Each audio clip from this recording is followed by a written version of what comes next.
Thanks, Gloria, and I'm Randy Hansen. In today's World News headlines, Sandy destroys Haitian agriculture, threatens 1.5 million with hunger. Power mostly restored post-Sandy, but 1.85 million still in the dark. And New York City faces housing crisis for 40,000 displaced residents. And Obama and Romney hit battleground states as campaign ends. Obama holds electoral college lead in battleground polls. Ohio sees 1.6 million early voter turnout. New ID law could disqualify ballots. And Florida Dems file suit to extend early voting. And a study says outside groups spend $1.11 billion on elections. 81% of dark money benefits GOP. And Syrian opposition holds unity talks amidst new violence. And Kuwait forces continue crackdown on thousands of protesters. And a report says Israeli military refused orders to prepare for Iran strike. And heavily armed police carry out Colorado eviction. But before these stories, oh, by the way, this is pretty much dated, so by the time you watch this, the election's over. I don't know who's winning yet. But before these stories, GVTV News would like to thank one of our underwriters who supports your only visual video news media in Nevada County. That's right, it's us. GVTV News.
In today's first world news story, Haiti is grappling with yet another crisis 1 week after Hurricane Sandy hit.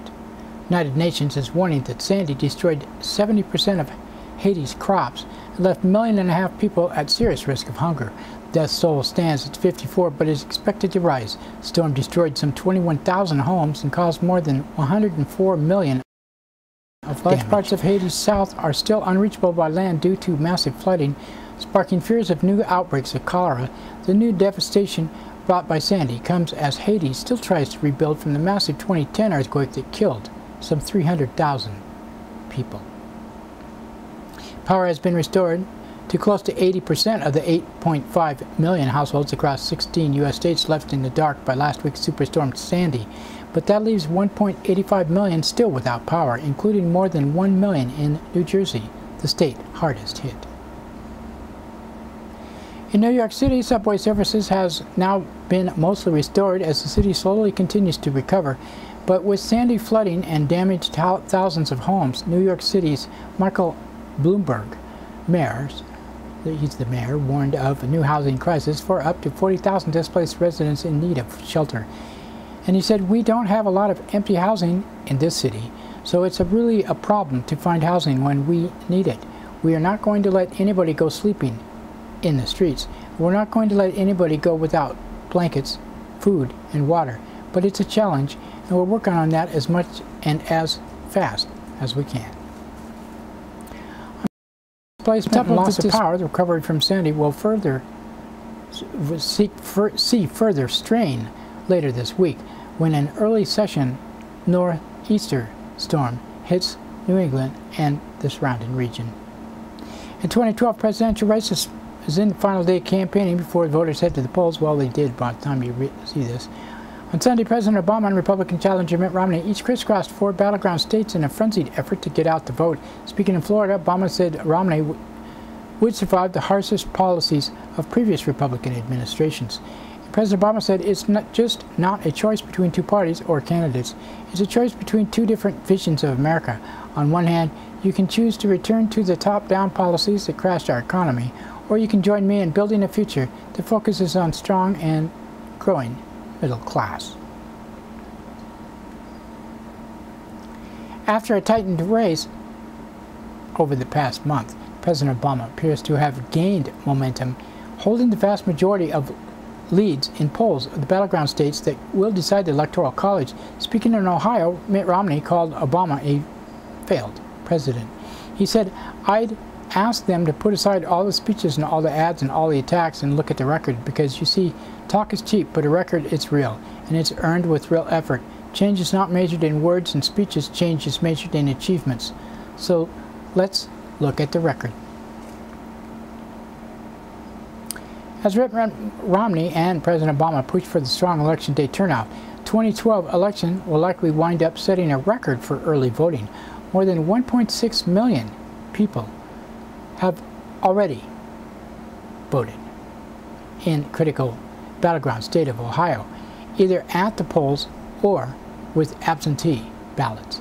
Over the weekend, long lines were reported across the state as voters braved cold weather to line up for hours at the polls. Ohio Republican Secretary of State John Husted, meanwhile, has issued a new last-minute directive that would disqualify ballots not accompanied by a form accurately documenting the type of identification used. Attorneys for the Northeastern Ohio Coalition for the Homeless and Service Employees International Union have filed a challenge in court. In Florida, Democrats filed a lawsuit on Sunday seeking to force Republican Governor Rick Scott to extend early voting. Scott and Republican state legislature reduced early voting last year, and now voters are seeing waits of more than 6 hours at the polls. On Sunday, a judge ordered Florida to extend early voting in Orange County after an alleged bomb threat forced the closure of a polling station for several hours.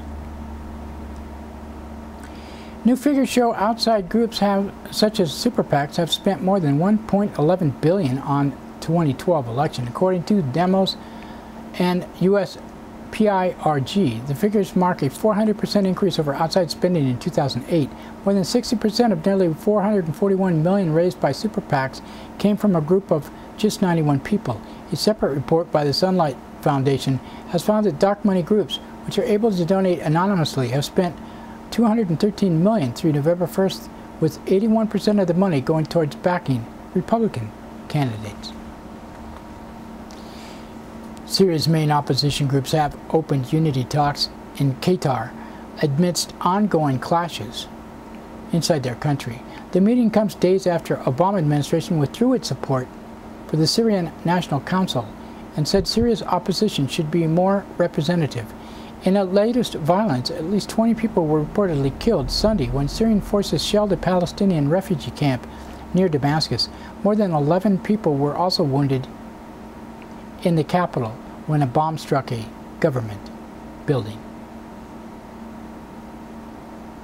In Kuwait, state forces have again attacked protests of thousands of people challenging the ruling monarchy efforts to change electoral laws. The U.S.-backed Kuwaiti regime has stoked anger after dissolving parliament and proposing voting laws that opponents have described as constitutional coup. On Sunday, Kuwaiti police fired stun grenades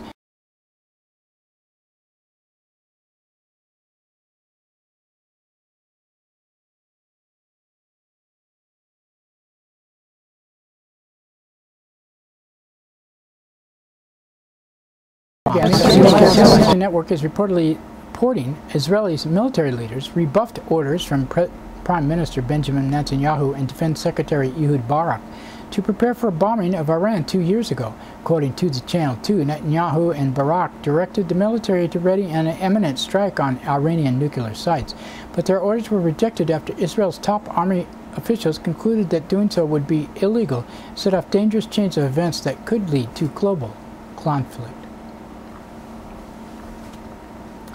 Video has emerged from Colorado of a heavily armed police contingent carrying out an eviction order in the home of a woman in Idaho Springs. 63-year-old Sahara Donahue had enlisted the help of local Occupy activists after U.S. banks ordered her to vacate her foreclosed home of 24 years. When the activists set up a barricade to delay the eviction last week, at least 10 truckloads of police reportedly arrived at the scene, carrying heavy weaponry. Forced to act, the police out of the ground before barging into the home and carrying out the eviction. And that's it for the World News today. Now we'd like to thank one of our underwriters who supports your only visual video news media in Nevada County. That's right, it's us, GVTV News. Christopher's Old World Deli and Catering Company has brought its delicious food and service downtown Grass Valley. Do you like desserts? They got them. You like international style lunches? They got them.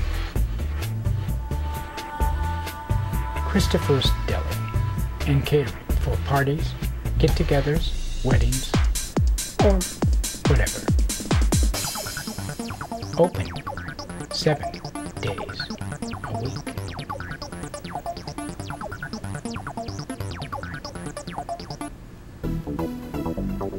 Bellstar Shop is a one-of-a-kind place you will find on the Ridge. Steaming hot coffee and a cool atmosphere with healthy food, organic desserts, and meals available. Belle and her smile will not be forgotten the first time you visit.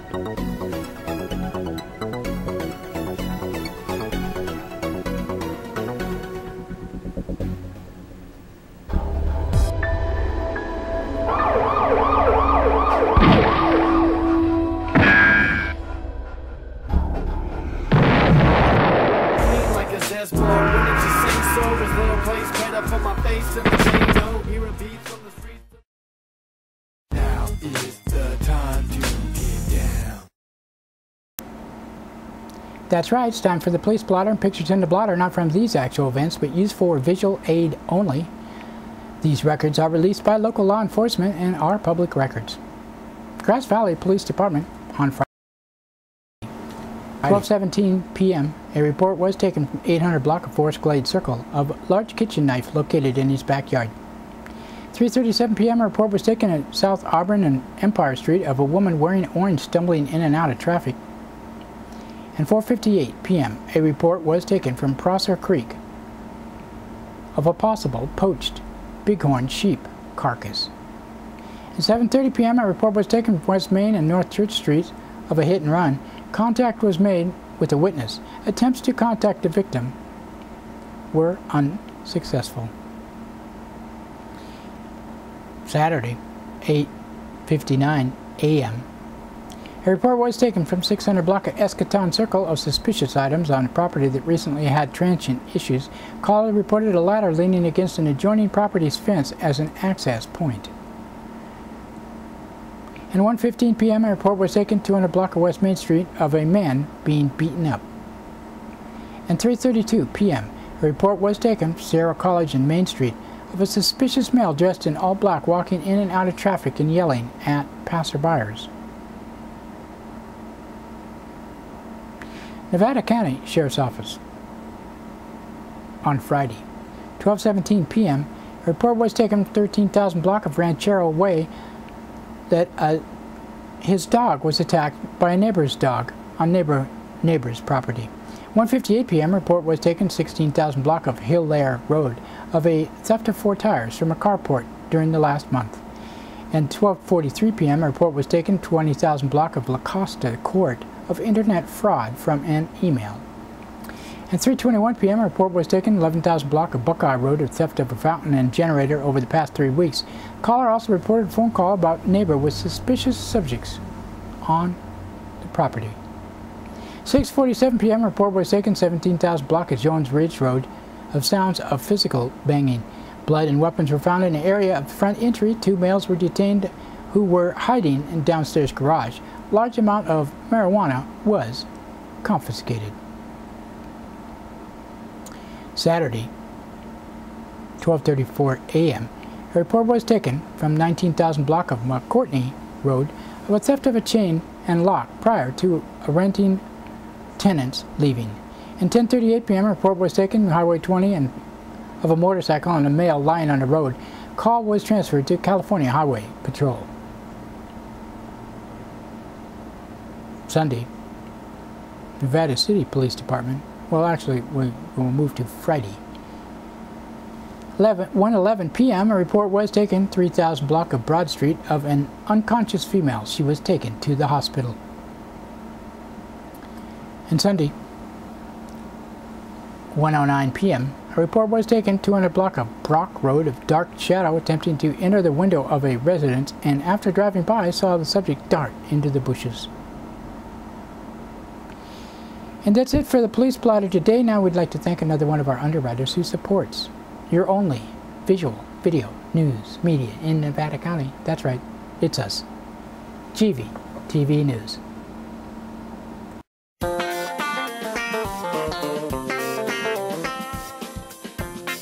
Soundcheck Music Center, the Rock and Roll Connection. We have guitars, amps, drum equipment, sound accessories, lessons, and repairs. We are located at 671 Maltman Drive, Grass Valley. 530-272-7236, open 7 days a week.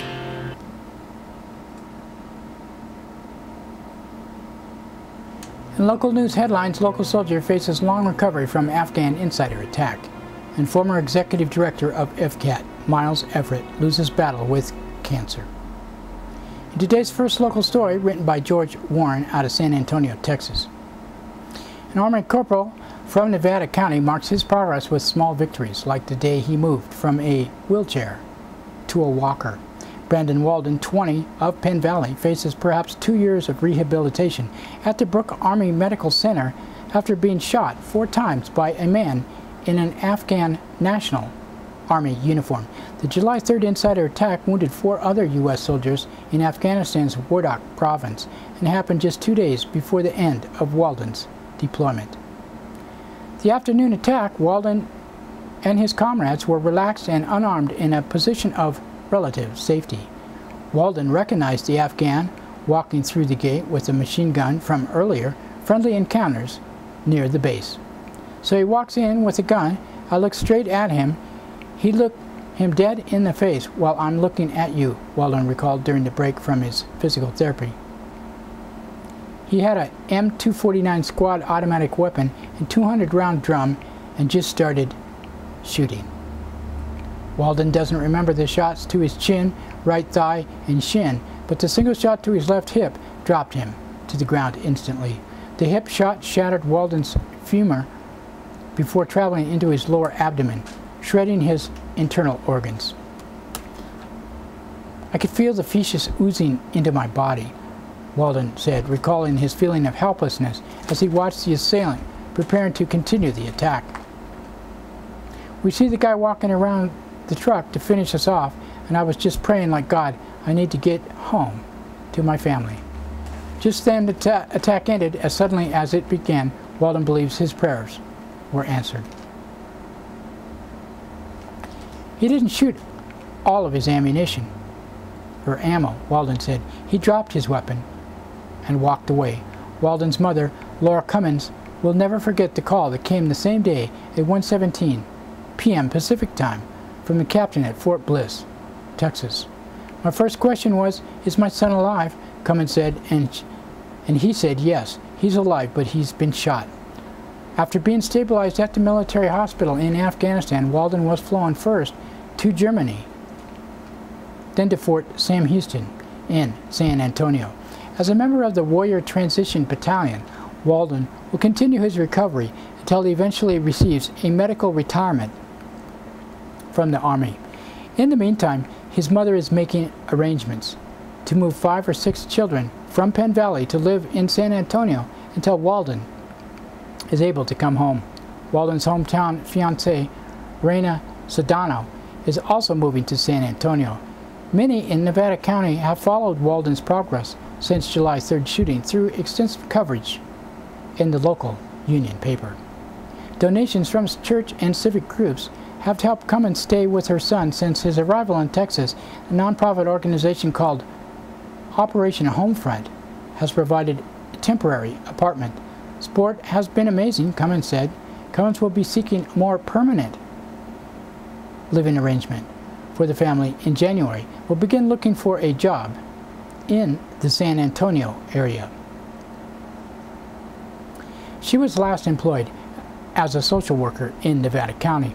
Walden still carries dozens of bullet fragments near his groin, which doctors may eventually have to remove. He's looking forward to his colostomy being reversed early next year, and perhaps a hip replacement after that. Despite his terrifying ordeal in Afghanistan and the uncertain outlook of his recovery, Walden said he would join the Army again, if given the chance. "I don't regret it, because you're serving your country," he said. "It's a big thing." Walden's story was featured last Monday in a special report on News 10 at 11 p.m. And those wishing to support Walden and his family during his lengthy recovery are invited to send contributions to the following address. It's the Brandon Walden Donation Fund, care of Wells Fargo Bank, 17446 Penn Valley Drive, Penn Valley, 95946. That's California. And this next news is sad for all of us who knew and worked with Miles Everett, to find out he has passed away last Friday in Fort Bragg, California, at the age of 62. Sources say he had a short fight with pancreatic cancer that he lost. He was a pioneer executive director that was the moving factor in how NCTV Digital Media Center has a much better contract with Comcast Cable for public access in Nevada County. When the public access was called EVCAT, he managed to operate with around $5,000 per year to provide many great programs and taught classes to many, including myself, on how to do video and programs for television. His vision and motivation sent the station to evolve, and with the promise 40 times more yearly contract money, the school district stepped in, and the second phase of NCTV was born, then evolved into NCTV Digital Media Center at the Grass Valley Group building of today. It was his likable leader. He was a very likable leader of the station in his day and really put his heart into his work. He worked many long hours with almost no monies and did a great job. His legacy will not be forgotten by those of us who benefited his teachings and tutoring. At the time of this story, we don't have funeral information, but you can Google Fort Bragg's newspaper, The Advocate, for more information. And that's it for local news today. Now we'd like to thank the Union, Amy Goodman, Reuters, Associated Press, and others for the source of our news, and you for watching. You can watch this broadcast on Comcast Cable, NCTV, Channel 11, Nevada County, 8 a.m., 3 p.m., 7:30 p.m., Monday through Friday, and Suddenlink, Channel 16, in Truckee and Alta Sierra, 10:30 a.m. on Saturday, and 8 p.m. on Sunday on Channel 11. We're also streamed on the internet, NCTV's Digital Media Center website, nevadacountytv.org.